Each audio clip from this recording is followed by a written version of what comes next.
क्या हुआ? खिड़की के बाहर अभी अभी कोई था, काले रंग के कपड़ों में। तुम घबराओ मत, मैं देखता हूँ।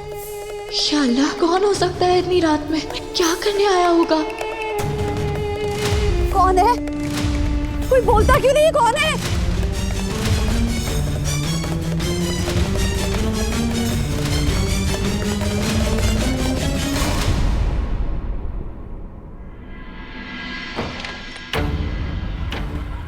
शुक्र है कि आज मैं आजाद हो गई।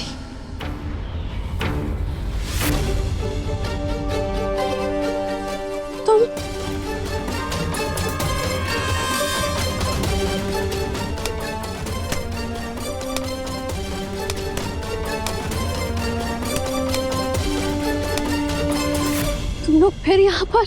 तुम पे 24 घंटे नजर रखने के लिए।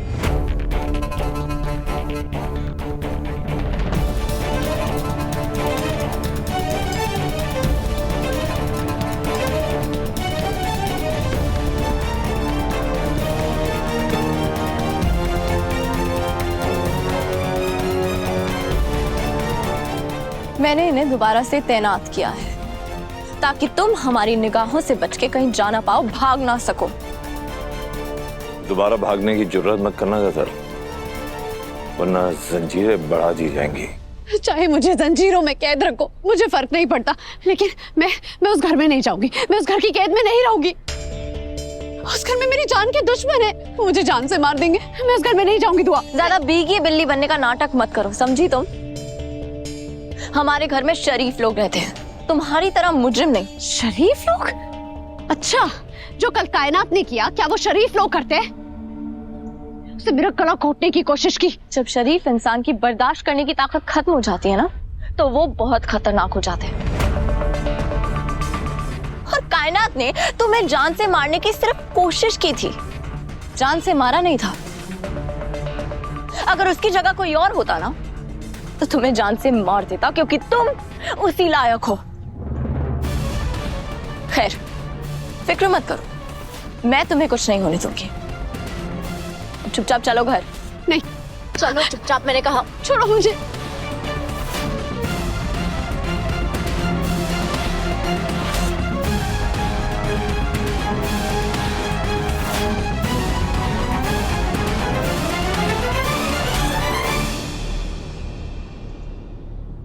गजल की औलाद तुम्हारी जिंदगी पर सबसे ज्यादा भारी पड़ सकती है। हैदर की औलाद तो वो शैतान भी पैदा करेगी ना। ये भी हो सकता है कि गजल के पेट से बेटी ही पैदा हो सकता है कि उसकी तकदीर में तेरा बेटा लिखा हो। नहीं, ऐसा नहीं हो सकता।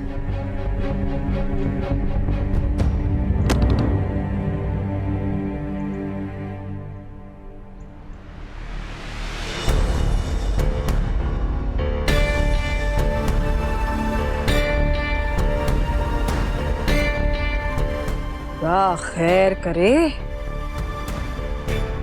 पीर बाबा ने तो आने वाले कल के बारे में सिर्फ तुम्हें आगाह किया है कायनात, उसी में तुम्हारी इतनी हालत खराब हो गई। अगर वाकई गजल का खून तुम्हारे बेटे सुभान की जिंदगी का साथी बन गया तो सोचो कायनात, सोचो तुम्हारा क्या होगा। तुम जानती हो, पीर बाबा की हर पेशन गोई सच साबित होती है। वाकई आने वाले कल में गजल की बेटी तुम्हारे बेटे सुभान की दुल्हन बन गई तो तुम्हारा खानदान बर्बाद हो जाएगा, तबाह हो जाएगा। तुम्हारी आने वाली नस्लें बर्बाद हो जाएंगी कायनात, बर्बाद नहीं होगा। ऐसा ही होगा। पीर बाबा का कहा हुआ हर लफ्ज हकीकत साबित होता है कायनात। उन्होंने जो कुछ भी कहा है वो तो होके ही रहेगा। एक बात याद रखना, जिस तरह गजल ने दुआ से उसके हैदर को छीन लिया ना, उसी तरह गजल की बेटी तुमसे तुम्हारे बेटे सुभान को छीन लेगी।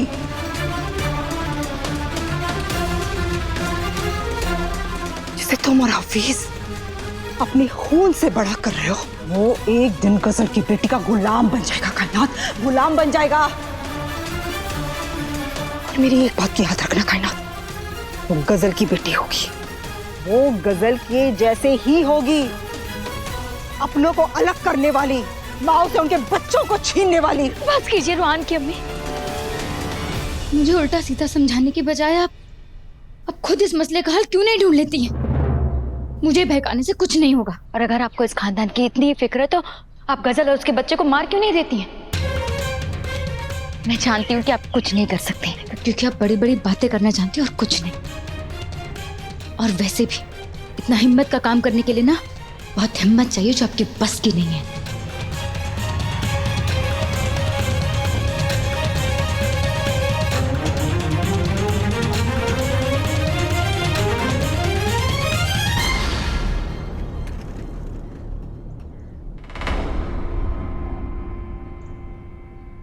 आप लोग बिना वजह परेशान हो रहे हैं। अरे पीर साहब ने जो कुछ भी कहा वो बस ऐसे ही कह दिया। हिना फिक्र मत करो, हमारे बच्चों का नसीब बहुत अच्छा है, कुछ गलत नहीं होगा, सब अच्छा होगा। खुदा करे ऐसा ही हो हमीदा, मगर हम पीर साहब की बातों को टाल नहीं सकते।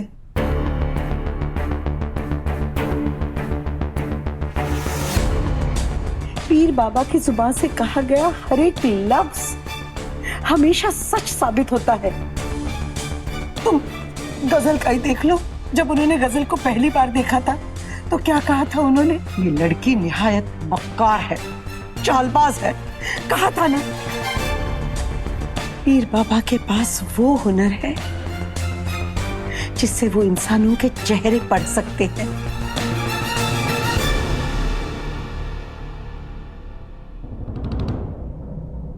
बच्चे आ गए।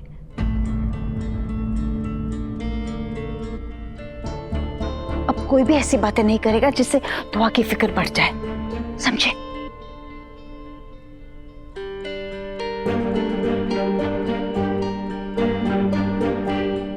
आ गए जी। हैदर मियां, सब ठीक है ना? सब खैरियत। सारी जांचें हो गई? क्या कहा डॉक्टर ने? दोनों बिल्कुल सही सलामत है। शुक्र है।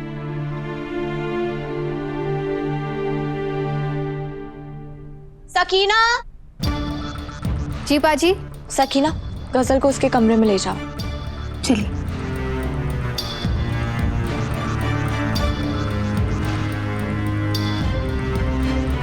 भाभी आप आ गई? मेरी भतीजी कैसी है?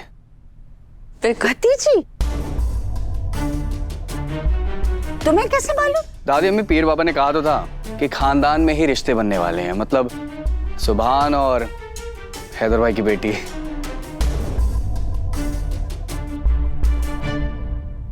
अच्छा भाभी बताइए ना, मेरी भतीजी कैसी है? बिल्कुल ठीक है। रूहान, तुम जिस भतीजी की बात कर रहे हो वो भतीजी मेरी कोख में भी तो हो सकती है ना?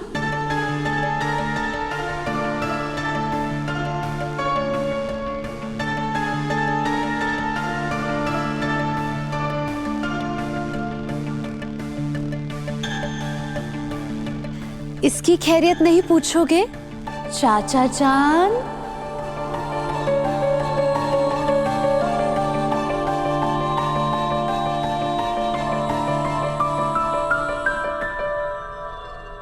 अल्लाह ना करे कि पीर बाबा की बात सच निकले तुम पर। मुझे तुम और तुम्हारे पेट में पल रहा है ये बच्चा दोनों ही पसंद नहीं है।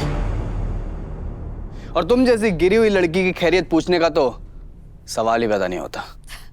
गिरी हुई लड़की?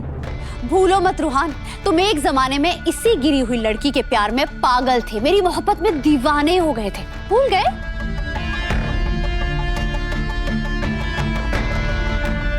खैर, मैं जानती हूँ कि तुम ये सब क्यों कह रहे हो। तुम ये सब सिर्फ इसलिए कह रहे हो क्योंकि मैं तुम्हारे बजाय तुम्हारे भाई के बच्चे की मां बनने वाली हूँ।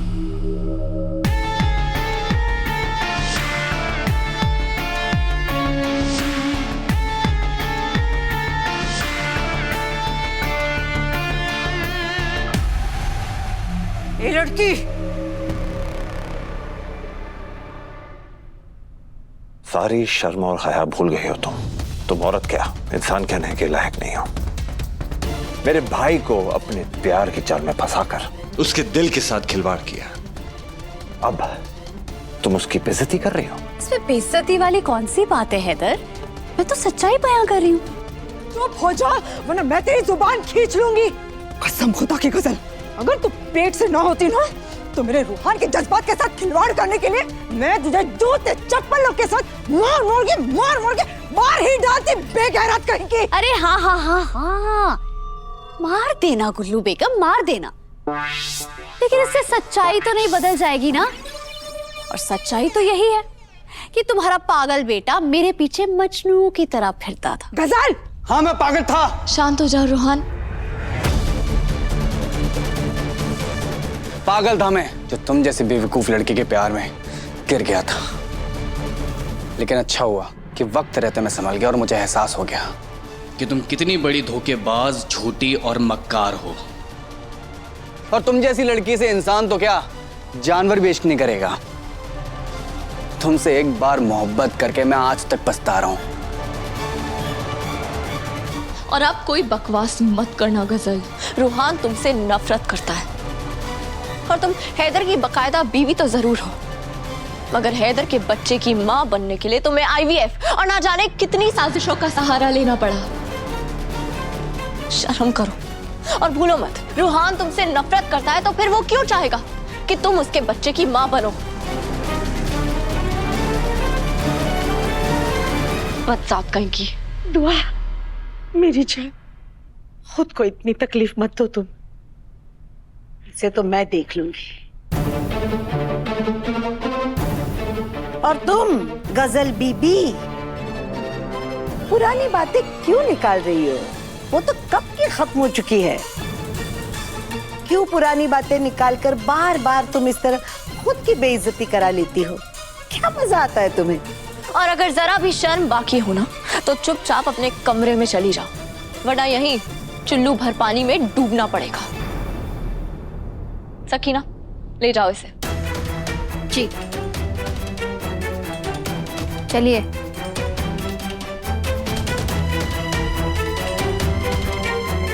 सुना नहीं क्या कहा? अपने कमरे में जाओ अभी। ले जाओ सकीना। चलिए।